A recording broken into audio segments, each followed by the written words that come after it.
My name is Nicole Dada. I'm the Senior Director of Corporate Partnership at ArtsQuest.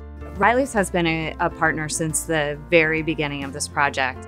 We open up submissions in April, and every year we get about 110 submissions. Riley's comes in and prints about anywhere between 10 and 13 banners for us, has them here in time for the patriotic holidays, and actually we reuse the banners every year. They're incredibly durable. We have yet to have to replace one of them.